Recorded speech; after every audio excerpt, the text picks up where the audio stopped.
everybody! Welcome back again to my channel. Well, for meat-free products fans out there, well, let's try this product this time. I'm going to show you and share to you guys.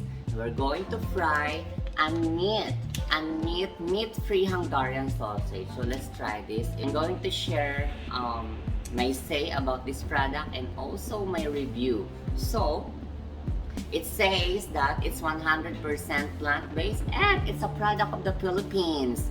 Source of fiber, source of protein, and no preservative added. And trans fat-free sausage, egg-free, and cholesterol-free sausage. So well, they're promoting a good product. So let's see what's the taste of this product. And it says your delicious 100% meat-free protein, the new and delightful way to enjoy Hungarian sausage. So, tingnan natin kung talagang masarap at what's the difference between the real meat to this Unmeat. The brand name is Unmeat. Okay.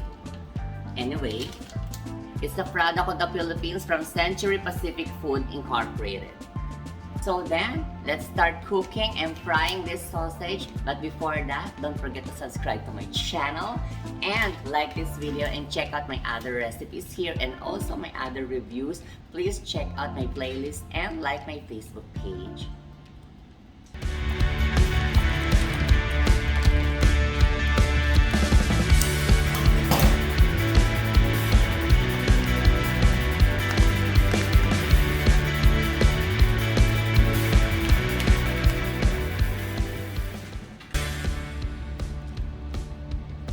Kinda soft. Medyo malambot ang texture niya. To touch, no? Malambot siya. Yan. Yan.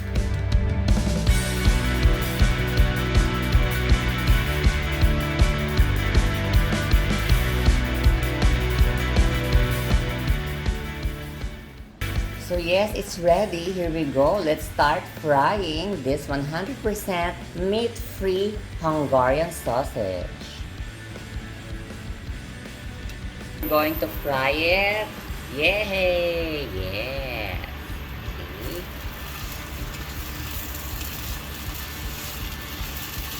I'm so excited sa taste ng product na to. Of course, everybody loves Hungarian sausage, but this time, it's meat-free.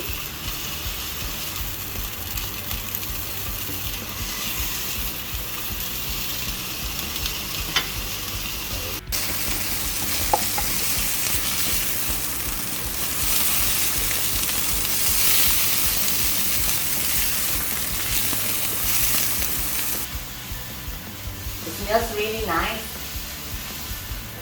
5 minutes of cooking. Frying pan, 5 minutes. Yan. Lapit pa ulit. Puso. And cheese.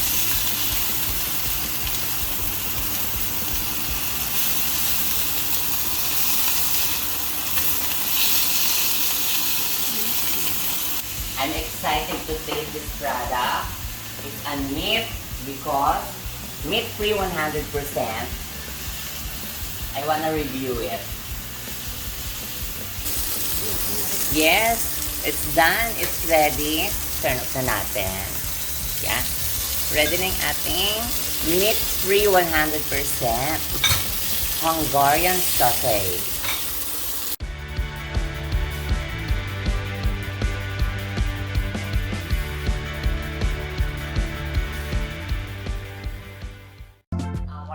Meat-free sausage, tikman na natin.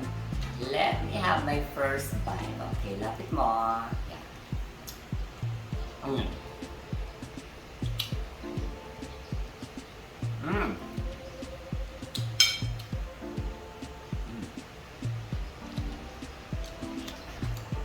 Oh yeah. This one is different. Wow. Good quality, huh? I like it. Knowing that it's 100% meat-free, this is a great alternative sa mga gustong kumain ng tastes like meat, but hindi talaga actual meat. This is a good product. I fry for 5 minutes and it smells really nice. It smells like meat, like a pork or chicken. Kapag nagluluto tayo ng sausage na chicken or pork. But then, taste-wise, it tastes like meat. This is a good thing. This is a good brand, ha? Tastes like meat. Like, mas malapit siya sa chicken. More of a chicken sausage. Kasi there's a lot of product claiming they're creating a meat-free, 100% unmeat product. But in actual, it doesn't really taste like meat. You know, like burger, sausage. There's other company creating a meat-free product, but hindi naman talaga lasang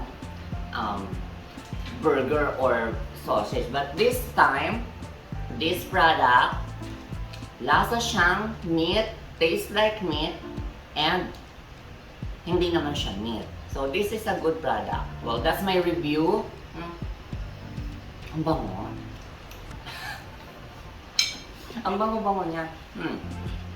This was look like. Yan yung tsura niya. Anyway, I'm not feeling guilty kasi, syempre, diba, we love eating meat. But this time, it's meat-free! Break-free. I want to be free. Okay. Anyway, seriously, I recommend this product kasi wala siya sang meat. Bihira ako